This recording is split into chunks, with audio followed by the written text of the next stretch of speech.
Okay, so we just missed our first 11 minutes of our discussion of our introduction on the gap and gain, but it's okay. You're exactly where you are supposed to be. We shall marshal on. Perfect.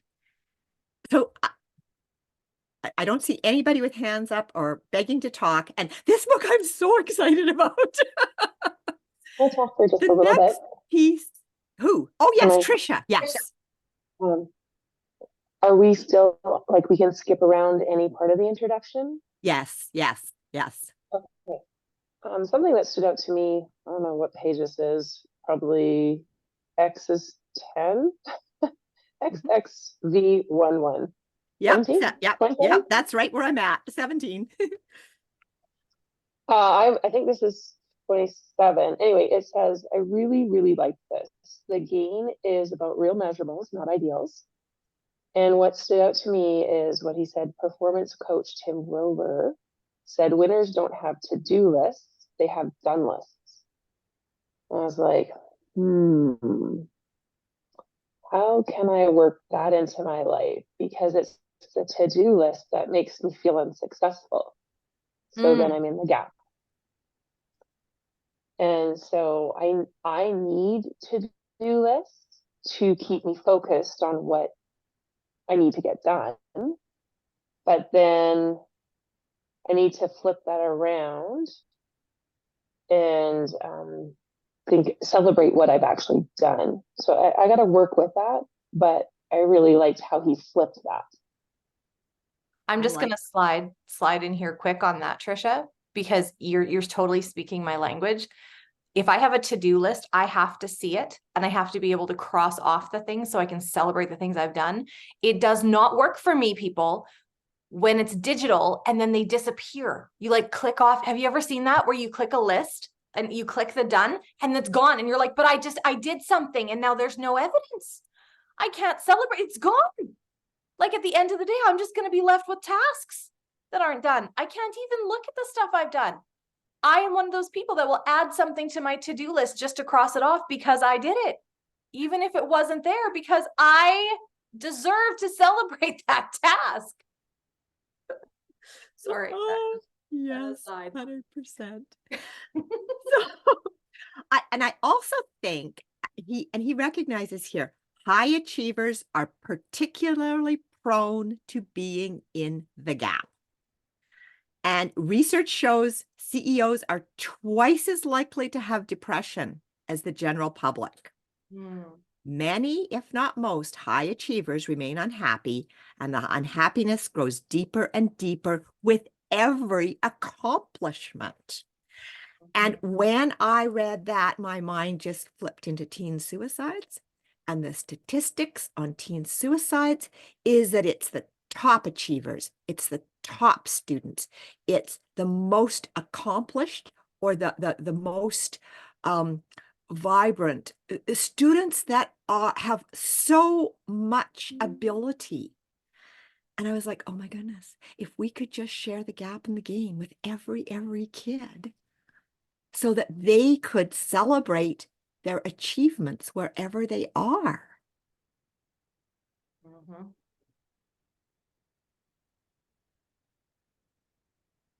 Yeah.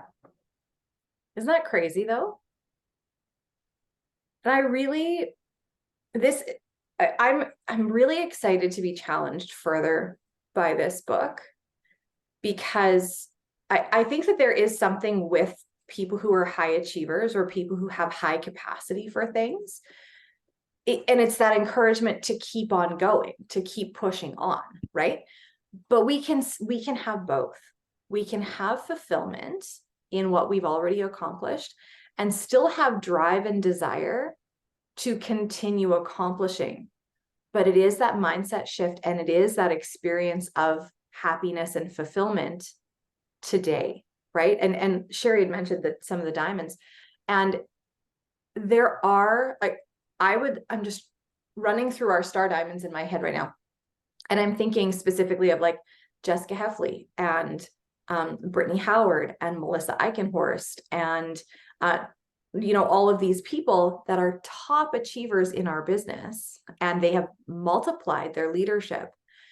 They are not working from a place of lack. They're very happy and secure with where they are, but yet they still desire to continue to do more. Yes, we can rewatch, especially after I hit record. That was you won't be able to see the first 11 minutes. They were a special gift. Oh, sorry. We should do that every week and be like, everyone needs to be here on time for the first 10 minutes because we're not recording the first 10. So you're going to get the good stuff if you come on time. Anyway. Oh, goodness. So this introduction, if we need to get through the introduction so we can get to the really good stuff. In the introduction, he gives an example of someone who had a goal, and this was a money to save goal. It was a 6-figure earner, and he had 2.5 million to invest. Those may seem like big numbers, maybe not. Anyway, that's the story. So the goal was, he said, if I can get my investment portfolio to 5 million, I'll feel secure financially and be able to relax.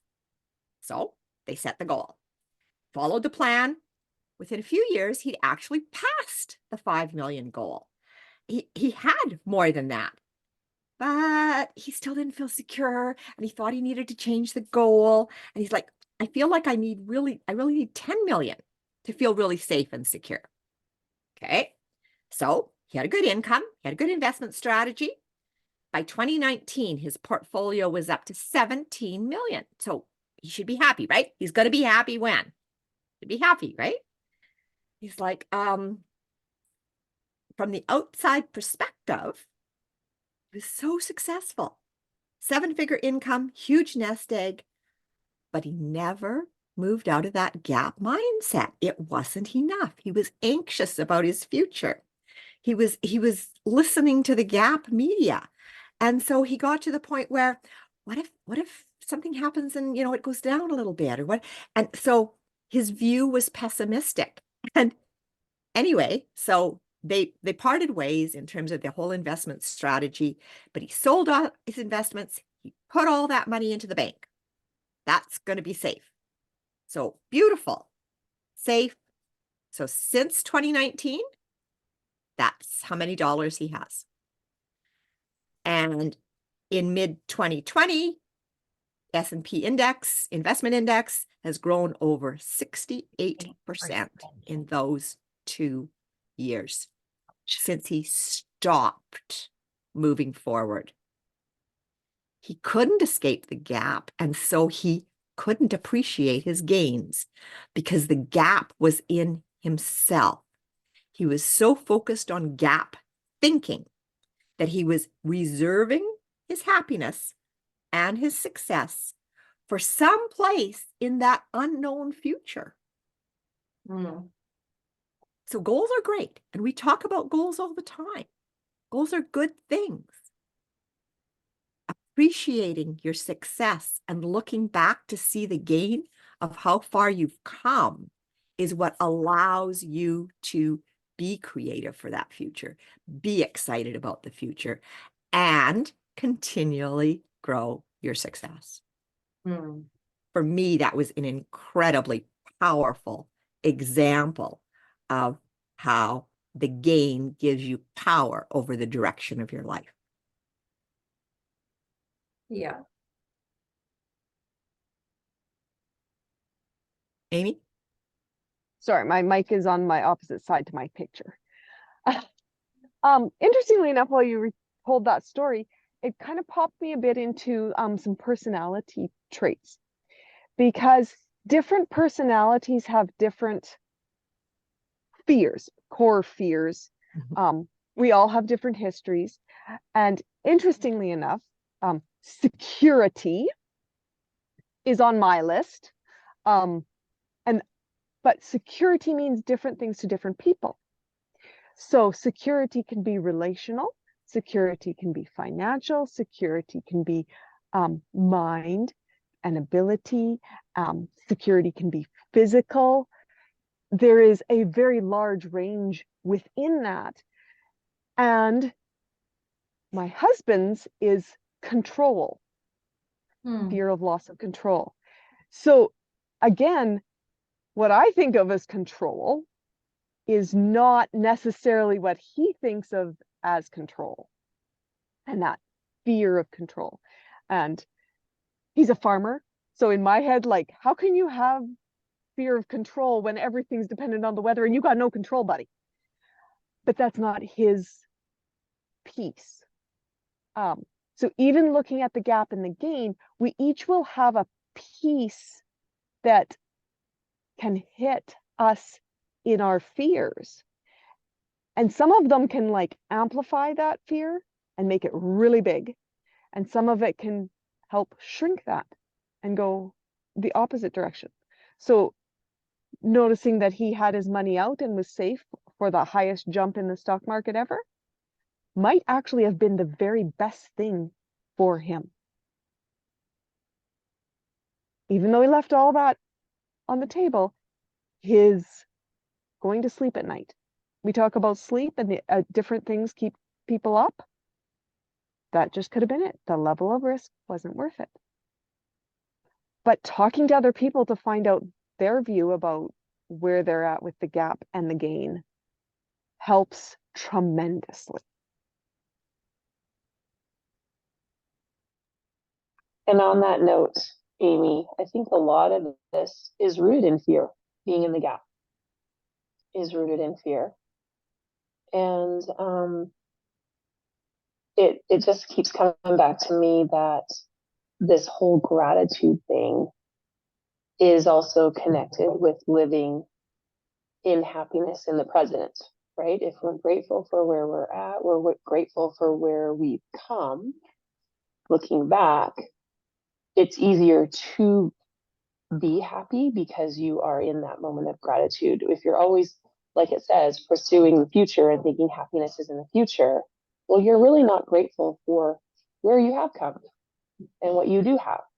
And so I'm going to be interested to see if he touches on gratitude, thankfulness, how he touches on that and how that's connected, because I do really think it is connected to that as well. Yeah, absolutely.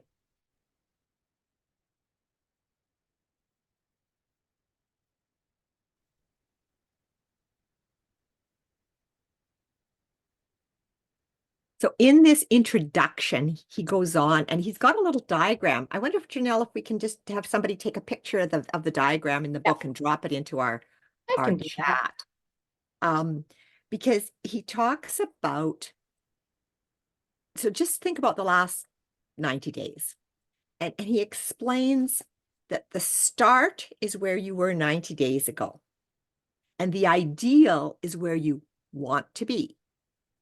And the achieved is what you've actually achieved over the past 90 days. And so he says, if you've got an ideal in your mind, which many of us have many ideals, whether they're physical, mental, emotional, like successes, many ideals. If you have an ideal in your mind, you're measuring yourself against the ideal. And that's the gap thinking. But if you look at how far you've come and you measure yourself against that progress, then you're measuring in the gain. And it's that allowing yourself to appreciate and, like Tricia said, have gratitude for your progress that puts you into the mental place of creativity and creating more progress. And when you focus on that gain, everything about your body feels lighter, feels happier, feels more appreciative of yourself and the efforts you've put in.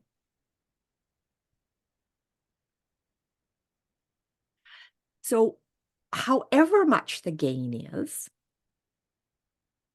that's the place of joy. And every circumstance means we can't be in both the gap and the gain at the same time. We will flip back and forth. Mm-hmm. He gives a great example about kids coming to dinner. Who read the story about the kids coming to dinner? Did anybody? Yeah, totally. Oh my word. Yes, Jimmy.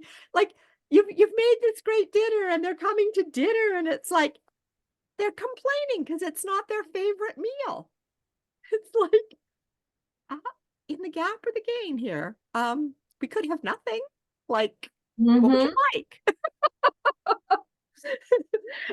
He says his kids have heard it so much now that they are actually getting it. It's sort of like, thanks for making dinner, Mom. Right? But that's that appreciation piece that Trisha mentioned.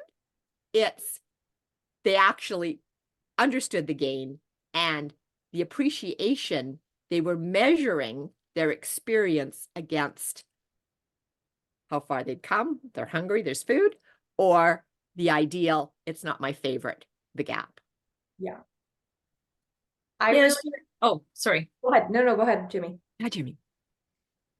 I think as I've been processing this first little bit, I just think, yeah, it's really true. We go through times where that moment in time is so precious and we don't want it to leave. We want to have it stick. And I think we can all, at one point, maybe it's a death of somebody, and you're with them in their last moments. And you don't want to be anywhere else except for right there, right? You don't want to be anywhere else. You are, every second is precious. You know what's going to end. So you want time to slow down and you just want to be there, right? Or it could be a really happy occasion, that wedding, that child graduating, that baby, holding that baby, first newborn, and you just want that. You're just right there in that moment and you don't want it to pass, right? And it's training your brain to just enjoy those moments. And I felt I've been in places where when I've just went through something hard, that when that first day of feeling like life is back to normal, you're like, this is so good right now. So good right now, right? But yeah, we it's like get on the wheel, get off the wheel, get on the wheel, get like the kids complaining about a meal. But if they didn't have a meal the day before, they would have been like, wow, Mom, this is a great, oh, we're so glad. We're just human nature. Yeah. Human nature. I really liked when he talked about the moving horizon. And I think that as moms, we can do that, or housekeepers, as in we keep a house. Women in general. I think that we have that tendency to move that horizon often, where we never let ourselves get to that feeling of accomplishment. And it's funny that he said it's the hedonic adaptation. I'm like, oh, kind of like the hedonic treadmill we talked about in our last book. And I thought back to the to-do list, and I thought, how many of us make a to-do list for the day and it is absolutely impossible to get to the bottom of it? Like, if you actually looked at it and you went, that would take 6 people 4 days. Why would I do this to myself? Like, but yet I create an expectation that's completely unrealistic. I never give myself the opportunity to sit in that gain and be like, hey, look, I actually accomplished this for today. There will still be more for tomorrow. I can choose an appropriate amount of things for this day to accomplish so I can actually feel accomplished, rather than just continuing to move that horizon forward in front of me and never having that sense of fulfillment. Having reachable goals.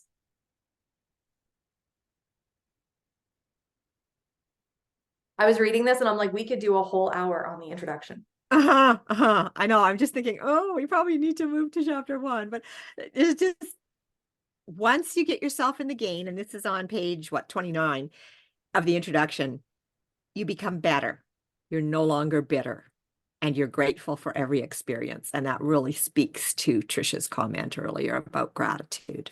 Mm-hmm. Yeah. Well, we can move on to chapter. We're ready to embrace the freedom of wants. Sure. That is the title of chapter 1. Embrace the freedom of wants, avoid the attachment of needs.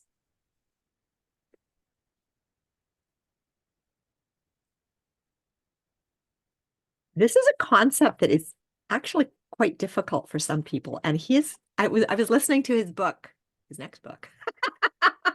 10x is easier than 2x. And he talked about this freedom of wants. And he said this is often where people that he's coaching, like, either align or don't. Either he's the right coach or he's not. And it was fascinating how he said, it's all about our wants, not about our needs. It's all about our wants. And it's okay to want it. And it's okay to want it. And the challenge comes when we think we have to explain our want to somebody who's judgmental. We think we have to explain why we want it. I was thinking about this as I was going through it, and I'm like, okay, to contrast this with actually being aware of why you would want it, but not necessarily, like, I thought it was funny. He said, this was in the interview piece, but he said, he's like, you know, you'll talk to people and they'll be like, well, maybe I'll start a charity or a nonprofit with this, or maybe I'll, you know, and then all of a sudden they're having to like grapple with like, what higher thing could I do with this beyond I just want to do it?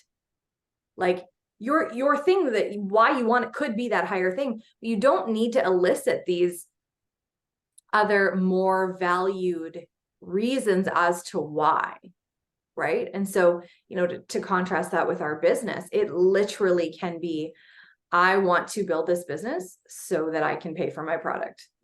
I want to build this business so I can buy groceries. When he contrasted it with need, he said the need is like you're looking for something outside of yourself to fill, whereas want is, I simply want it. I want to help other people. I don't need to help other people, but I want to help other people. That's what drives me. Mm-hmm. I loved when he said happiness is where you start, not where you finish. And I think that that's a totally different approach to the business. And I also think that it's one of the reasons why at the very beginning of a person's journey, when they're seeing huge impacts on their health and that, you know, they share it with the first person and that person sees huge impacts with their health and they're excited and they're happy in that moment. And then they just start like exploding with it and they're telling people and it doesn't matter and they're not thinking about it too much and they're not like, they have this momentum because they're so happy and they're so grateful and they just want to affect change in that moment. That beginning is exactly what they're talking about right here, because we haven't complicated it too much with that extra stuff. It's just, I'm happy. I want you to be happy. I think back to Leona Johnson, right? It's working for me. I don't really get why, but I'd like you to try it so it works for you too. We'll see together, right? And that in itself too is very attractive to other people.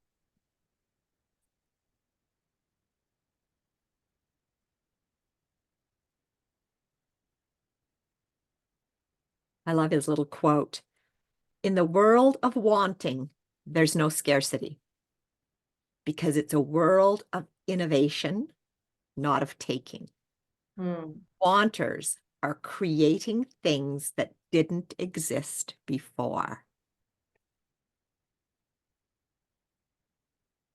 The joy of wanting a better life for your family, wanting an experience for a group to enjoy, wanting. Yeah. What page is that, Sherry? 10. That's, well, 10. in the book, chapter 1, it's just obvious opposite to page 11. So it's the black. Yeah. Yeah. And in the middle of that page 11 are 3 journaling questions. And we'd really encourage you, again, I love that we're going another book that has questions for us to do. Grab a journal to do these book studies with and really press in. Like this is again with the good, better, best, right? Spending that time to do those questions. Yeah. And I'm just going to speak to this. Oh, yes, Darlene, go ahead. Hi, sorry. I'm just want to go back to what Janelle was just saying about, because I'm kind of the baby plexus person, just sort of starting into all of this, and the initial excitement and, you know, just sharing genuinely with someone, and then they're interested and they want to sign up. But where I get fuddled up is now all of a sudden Plexus starts dangling all these carrots in front of you. Like if you get 3, then you get this. And if you get, in the first 2 months, if you get 6, then you get a $400 bonus. And that kind of, to me, is where I start to feel now I'm in the gap, because now I need another person. I need this so that I can get that $400 bonus. And I just get kind of obsessed about it and forget the sort of the initial excitement and, you know, all of that. So I don't know what you guys can say about that. Oh, Darlene, that's a perfect example of being the gap to the gain. The gain, the excitement, the feeling good, the sharing, and dropping into the gap the minute it's like, oh, I need that third person. Like, what a perfect example and an amazing awareness. Mm-hmm. Because the reality is that's exactly what happens for me too. Exactly. I love how he takes this though, this exact thing, and he asks, how can we turn it into a gain? How can we turn it into a gain, right? And so when I think about what the example that you gave, which I think all of us can really relate to, and I go, okay, so if we turn it into a gain instead of a gap, instead of being like, I need that person so that I get that whatever, because I want to reach that goal. And I love that you have that hunger to look at a goal and be like, oh, I could do that, right? If we switched it into a gain and went, there's another person out there to help. I bet there's at least one more person that needs their life changed. Where are they? Where is that person who needs, okay, so think, where is that person that needs help with inflammation? There's got to be somebody, because I know that they're out there, right? And so when we flip it into a gain of, there's this person, I can help that person. Maybe they want help from me. Maybe they don't, but maybe they want help from me, right? And it is really just changing what we're looking for or how we're looking at them. It doesn't change the goal, but it changes how we perceive it, right? And then I remember when I first started, I didn't understand how we were getting paid. I didn't understand the bonuses. And I remember getting paid like $750, and I got on with my 2 uplines. I'm like, y'all, like, I just got paid this much. Why? And they were like, just say thank you, Plexus, and keep going. And I was like, okay. So, you just keep on looking for the people to help. And the awareness, yes, as far as where you are in the incentive. So you get like the extra carrots to be like, oh my gosh, this company is so generous. And that's the thing. They just want to pour generosity and love on you for what you're doing. It's not the arrival. It's kind of the result of that gain thinking. I don't know if that's helpful.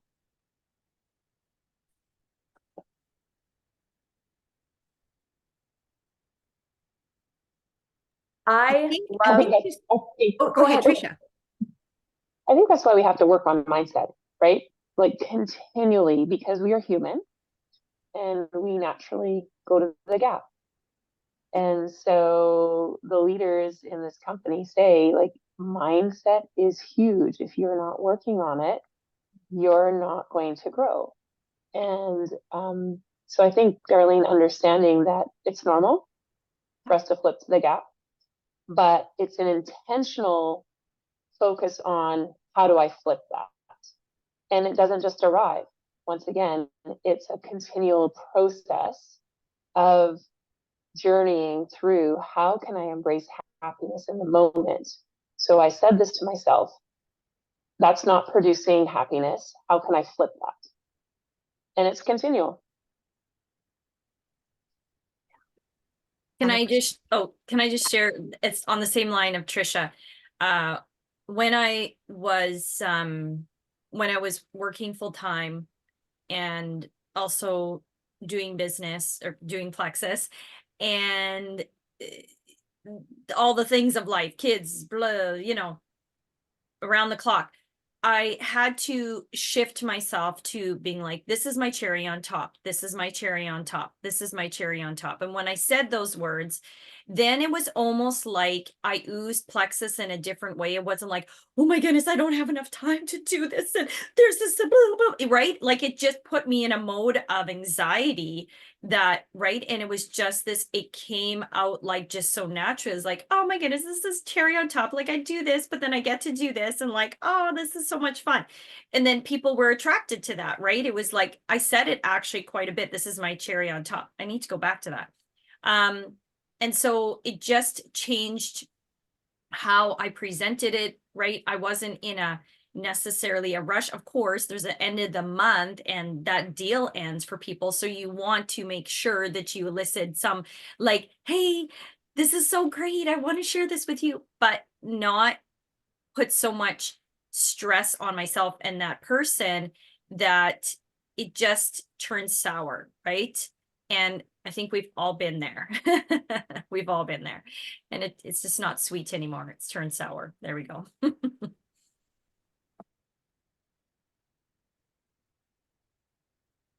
I also just wanted, oh, sorry, no, Sharon, just unmute and start talking. We want to hear you. She's like, I don't Well, know. it's not much to No. say, but yeah, I think, it's the being self-aware, right? And then resetting our mindset when we need to, right? Because it's like Romans 12:1 and 2, right? Renewing your mind, Yeah. right? So in order to do that, you have to be aware of where your mind is going, right?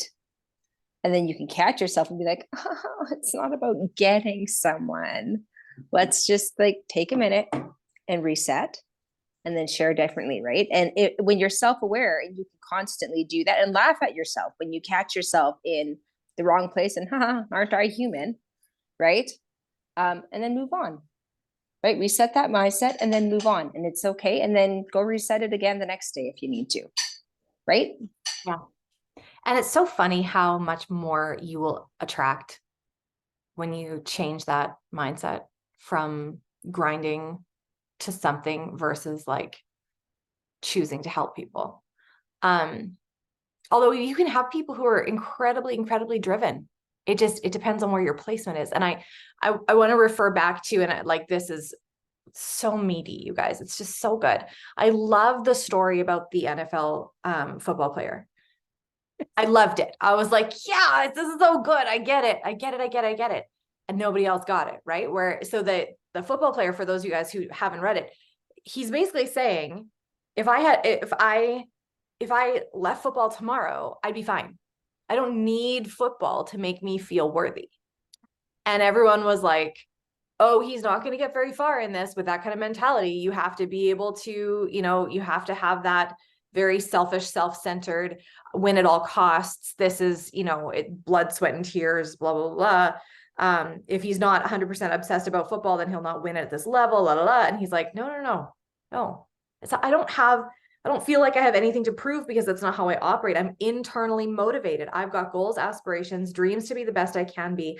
And it's really just a love of the game. And he talks about just not being motivated by other people or external factors. It's that internal motivation, right? And that's where we want to be. Like, I remember times as a leader where I felt like I was trying to externally motivate people. And it was like, I could stand on my head and cluck like a chicken and it wouldn't make a lick of difference for anybody. And it's finding that internal motivation, and it's trying to have a conversation around how we find that internal motivation and where we can put the value so that we are internally motivated to the things that we want, right? Back to those wants. And it's okay to have wants.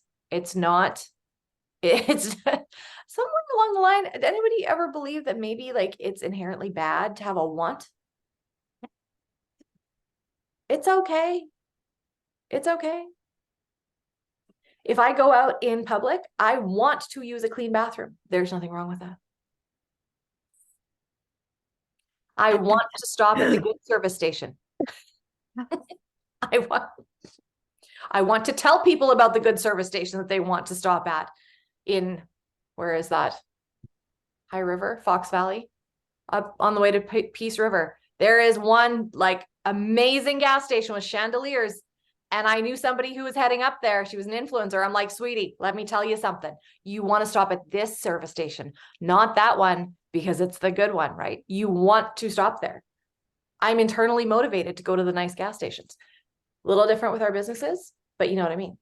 There's nothing wrong with it.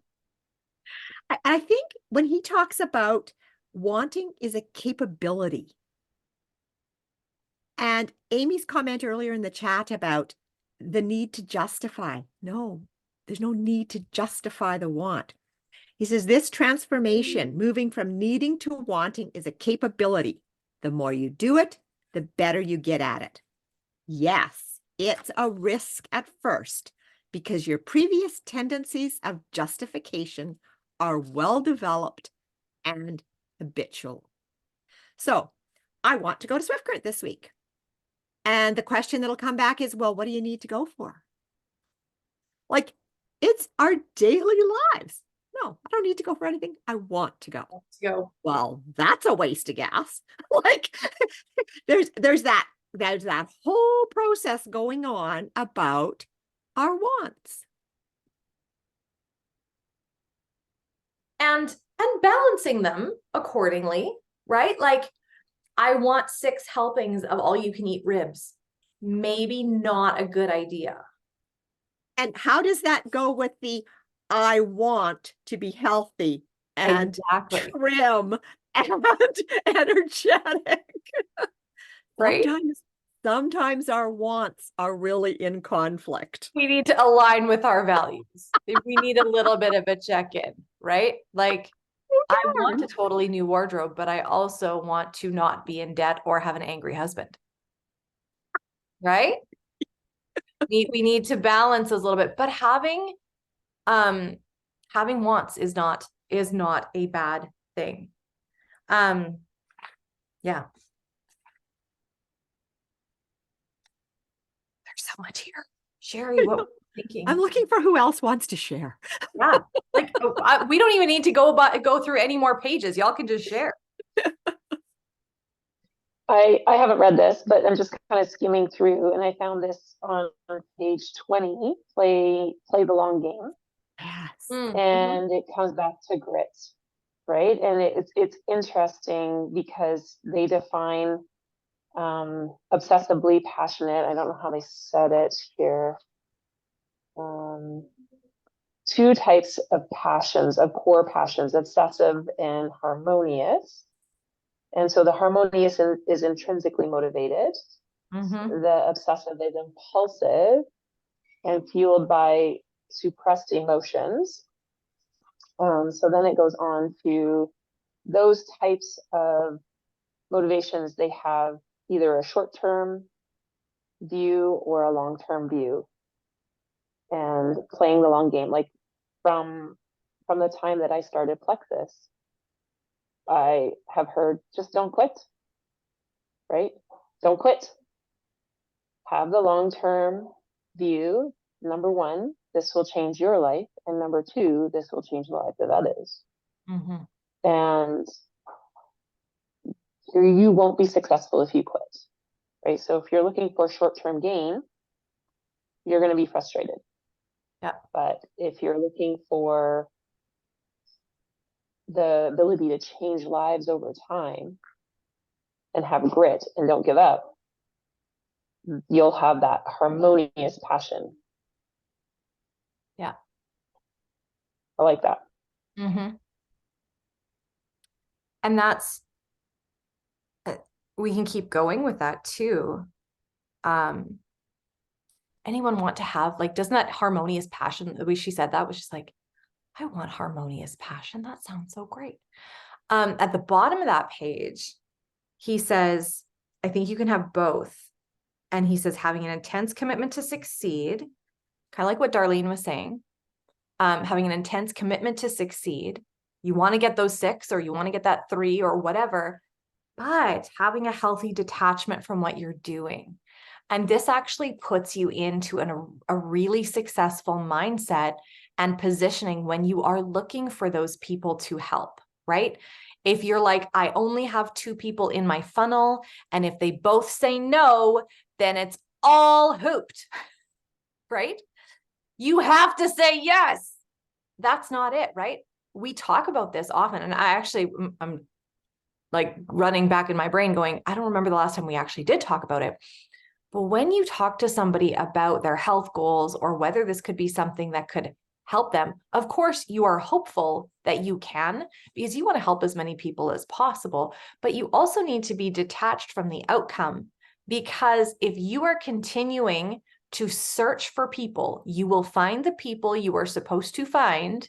You will reach the people that need to be reached, but you don't have to stress about each individual person or each individual no. And once you start, I actually see it often, is that once somebody flips their perspective of holding on really, really tight to each individual prospect and holding it with an open hand, you are detached from the outcome. If they say no, it says nothing about your value. It says nothing about your worth. It says nothing about your product. It says nothing, like it says it's just a no for now. And it's neutral, like the person offering the coffee. The waitress does not get offended if you say no. Well, I mean, if you said no really mean, maybe, but she's going to keep coming around and asking if you want more coffee. And maybe on the 7th time, you're like, yeah, just fill it up. It's the same thing with our people. And the more detached from that outcome we can become, not like cold and detached, but seriously looking at it as with a heart of service, then it hangs in the balance very well.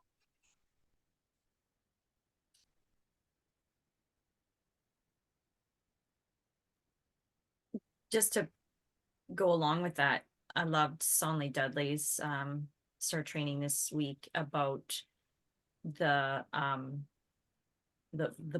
pull and the push, right?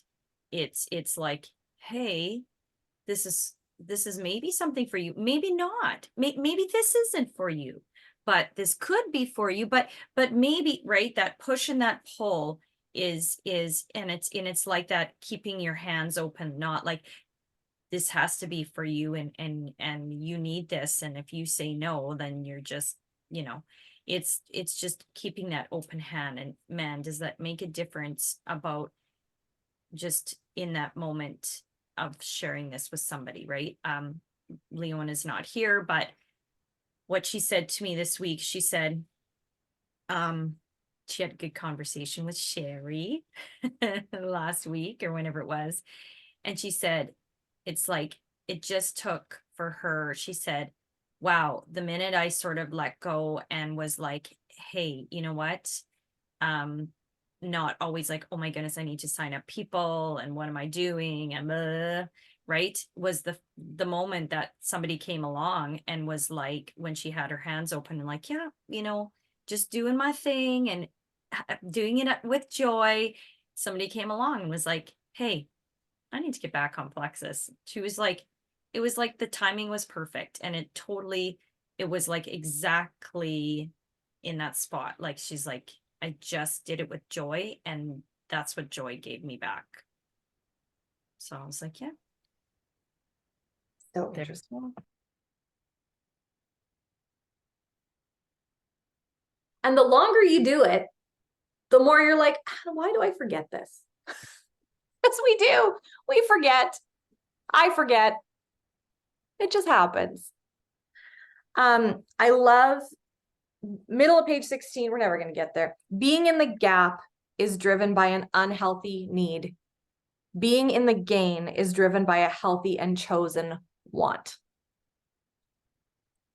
And I think that personally, that speaks to me, in that I have never been driven by being like, oh my gosh, I need to make more money, or I need this for this. Like I am not driven in that way. There are some people that are like, I desperately need to fill this financial gap, and so therefore I'll make more money. I wish my brain worked that way sometimes a little bit, but that's not how I work. I can't work from that deficit. So in that way, I look at it, I'm like, oh, that's why it doesn't work for me, because it's an unhealthy place. It's that healthy and chosen want, right? And, to be honest, not everybody has the, I'll say, luxury of wanting to get up and go to work in the morning, but it is within our control to change our mentality about it. We can exist in the gain, even in things that we don't want to do or are not pleasurable to do, as long as we are changing the way that we're thinking of it.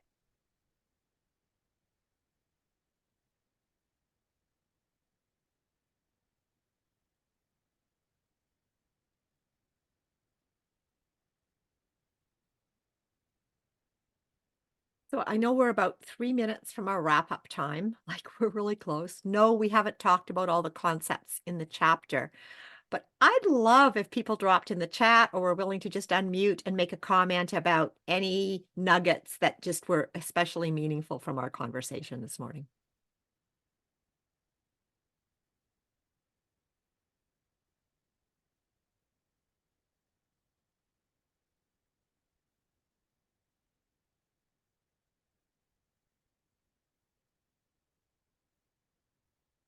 And see everyone processing just so incredibly. I see your minds just working on this.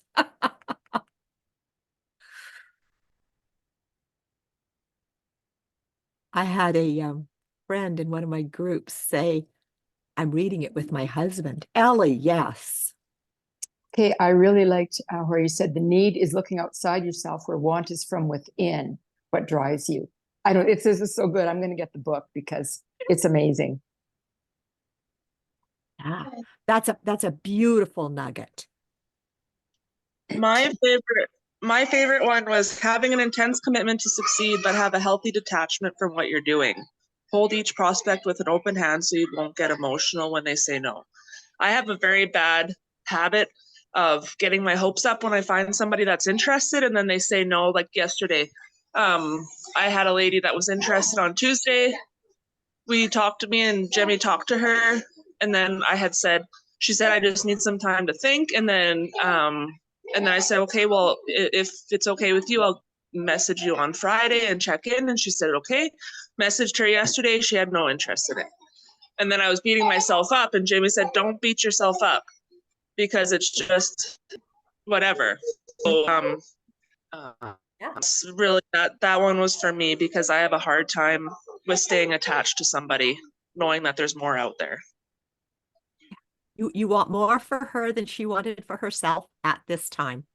Yep. Yeah. Beautiful. A beautiful want, Teresa. Darlene. Yes. So on page 24, what I loved on that page was the gain creates freedom, but the gap makes you a slave to your unhealthy need. And I tend to have OCD tendencies.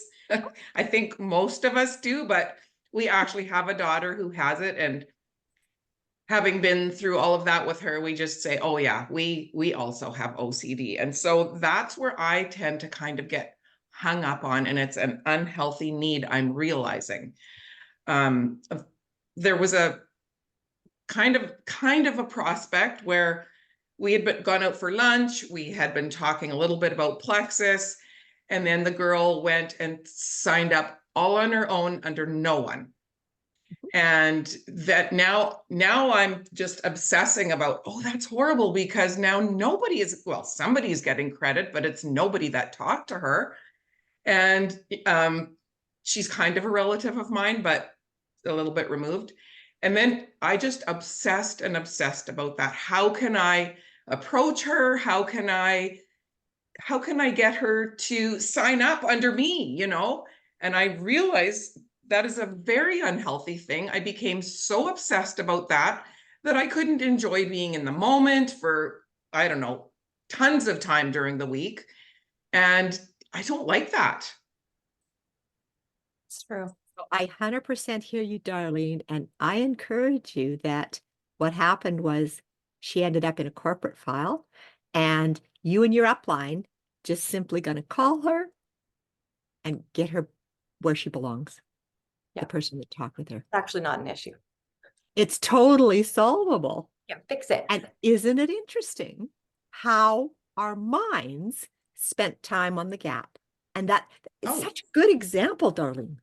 Mhm. Well, so I have kind of reached out to her, and I said, you know, if you ever want to know anything more about Plexus, because she did sort of respond to my my picture with holding the bag of flour and all of that. And I said, so if you ever want any more information about Plexus or anything like that, I'd love to help you. And she gave me a thumbs up, and that's it. And I feel like it's a dead end now. We'll talk. We'll talk. It's all good. Thank you, everyone, for participating. And I just want to say, be gentle to yourself and think of all the gains. We know we've all got gaps. That's fine. Think of our gains and be gentle. This is going to be such a fun book club. So good. Thanks, guys. We'll see you next No, hold on. Next Saturday is Easter. What? No, it isn't in 2 weeks. It's next week. No. Yeah. So it's 2 weeks before we have book club. 2 weeks before we have next. Yeah. I'm like, no. I know that it's next week. Yes. So not next week, but the week after. But chew on things over the next 2 weeks. I'm sure there's enough in here for lots of time and lots of thought. Some All right. great Have a journaling great day. questions. See you.